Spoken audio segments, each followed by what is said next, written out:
आचार्यमं विजानीयान्नावमन्यत केचित् नामर्ते बुद्धिया सूये सर्वदेवासयो गुरु। आचार्य की मेरी ही स्वरूप समझना चाहिए कि किसी भी तरह से उसका अपमान नहीं करना चाहिए। उसे सामान्य व्यक्ति मानकर उसे ईर्ष्या नहीं करनी चाहिए, क्योंकि वो समस्त देवताओं के प्रतिनिधि होते हैं।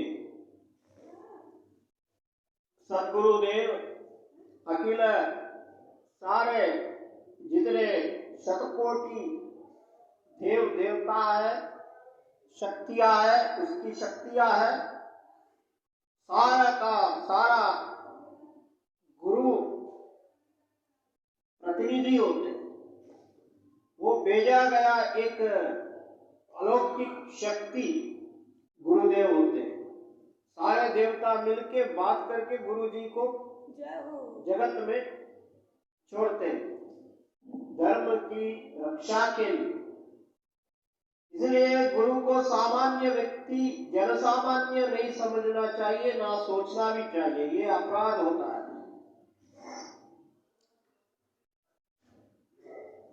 इस श्लोक से पता चलेगा जिस भगवान कृष्ण ने उद्धव द्वारा चारों वर्णों के विषय में पूछे गए प्रश्न के उत्तर में कहा था, भगवान विशेष रूप से यह शिक्षा दे रहे कि गुरु के संरक्षण में एक ब्रह्मचारी को किस प्रकार आचरण करना चाहिए। गुरु के समक्ष, गुरु के सानिध्य में से उसके शिष्य कैसे व्यवहार करना चाहिए, कैसे रहना चाहिए, उसका विवरण बता रहे। गुरु अपने शिष्यों द्वारा दी गई जाने वाली सुविधा का भोक्ता नहीं है। वह तो माता पिता के तुल्य होता है। जिस प्रकार बच्चा माता की सावधानी पूर्वक की देखरेख के बिना बड़ा नहीं हो सकता, उसी तरह गुरु की देखरेखा के बिना कोई दिव्य सेवा के स्तर तक नहीं पहुंच सकता। माता पिता ने बालकों को समझा बुझा कर पोषण करते हैं और बड़ा करते हैं। बड़ा होने के बाद बड़ा व्यक्ति बनेगा, उन्नत स्थान में को प्राप्त करेगा, उसका कारण माता पिता ही होते हैं। ऐसे ही एक शिष्य भजन कर रहा है, भजन में आगे बढ़ाया, भजन में उन्नति पाई, इसका कारण गुरु होता है। गुरु आचार्य भी कहलाता है और वह आध्यात्मिक विज्ञान का दिव्य प्राचार्य होता है। गुरु ही प्रोफेसर होता है। आचार्य मतलब प्रोफेसर।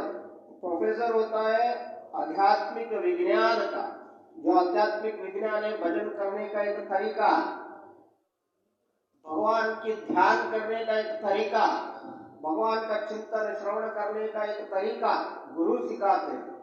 कैसे करना है, किस माध्यम के द्वारा भगवत पथ पर चलना, कौन सी पथ पर चलना, वो गुरुदेव सिखाता है और कोई नहीं सिखाता।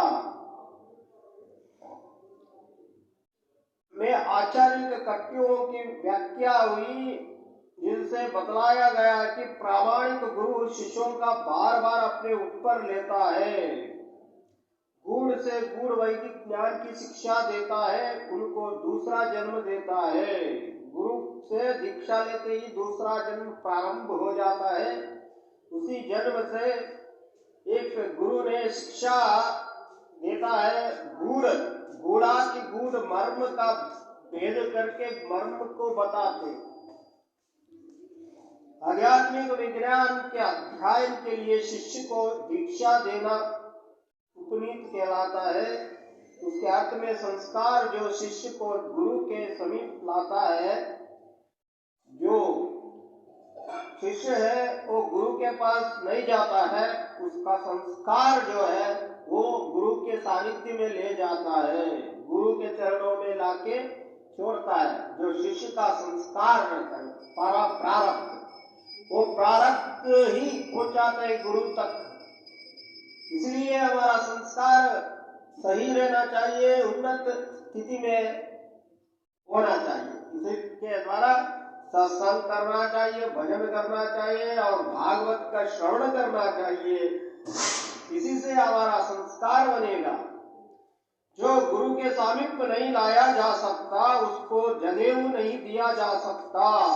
जो गुरु को नहीं मानता है, गुरु उसको जनेऊ नहीं देता है, और इसलिए वह शूद्र कहलाता है, वो शूद्र के समान है। ब्राह्मण, क्षत्रिय अथवा वैश्य के शरीर वाला जनेऊ का होना गुरु द्वारा दी गई दीक्षा का सूचक है।